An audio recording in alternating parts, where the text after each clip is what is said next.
American designer Ralph Lauren, who built a fashion powerhouse on luxury designs inspired by country club chic, announced Tuesday he is stepping down as chief executive officer and named the head of Gap Incorporated's populist Old Navy brand to the position.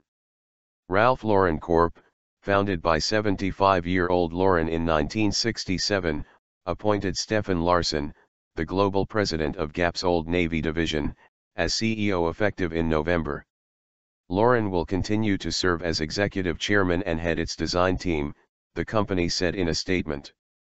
Lauren, who got his start designing neckties, plans to stay active at the company and Larsson will report to him.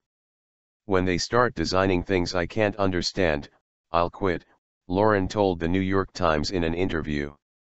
Ralph Lauren shares rose 3.79% to $108 in trading after the bell.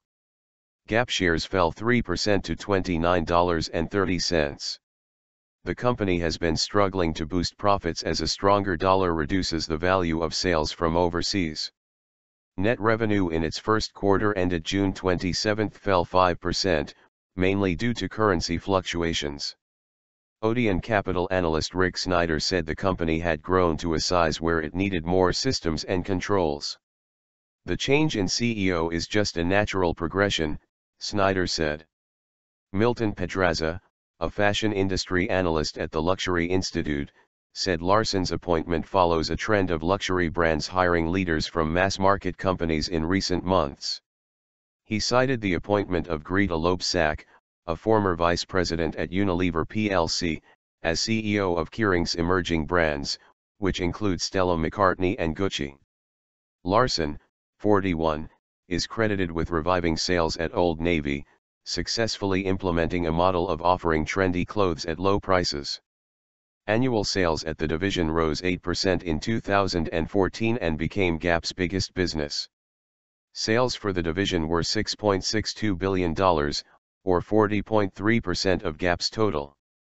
Lauren's fashion empire includes some 25 brands including Polo, Club Monaco, and Denim & Supply, and the company makes clothing, accessories, furniture, home decor items and footwear under its labels. Larsson, a Swede who before joining Gap was global head of sales at Hennes & Mauritz, brings experience of managing a fast fashion business with a supply chains considered to be among the most efficient within the apparel industry. His appointment would be a good fit for Ralph Lauren, which is seeking to reorganize and centralize business units and brands, Snyder said. "If he comes from a place like H&M, he understands global supply chains, and that's one of the things that Ralph Lauren is trying to implement right now," Snyder said. "It's going to be very positive for them. From Wild West to hip-hop." Despite the aura of Anglo-Saxon elitism around his company, Lauren was born Ralph Lifshitz in the Bronx in 1939. His parents were Jewish immigrants from Belarus, and he changed his name to Lauren at age 16. Lauren's designs drew inspiration from elite and exotic realms including East Coast prepsters, the Wild West, colonists on African safari and Tsarist Russia. He designed the wardrobe for the 1974 film version of The Great Gatsby, including a pink suit for star Robert Redford. The Ralph Lauren polo shirt, which debuted in 1972, became a signature item for the company with a tiny polo player embroidered on the chest. His designs have been worn by presidential hopeful Hillary Clinton, actress Gwyneth Paltrow and actor Johnny Depp. Lauren was also, perhaps surprisingly, influential in the hip-hop world. His bright colors and bold clothing became staples for some New York gangs, and rappers such as Kanye West and Lil Wayne have mentioned Lauren and his designs in their rhymes. The company also said that Yaquine Nemarav, chief operating officer, would retire in November, at which time she will become an advisor to the company.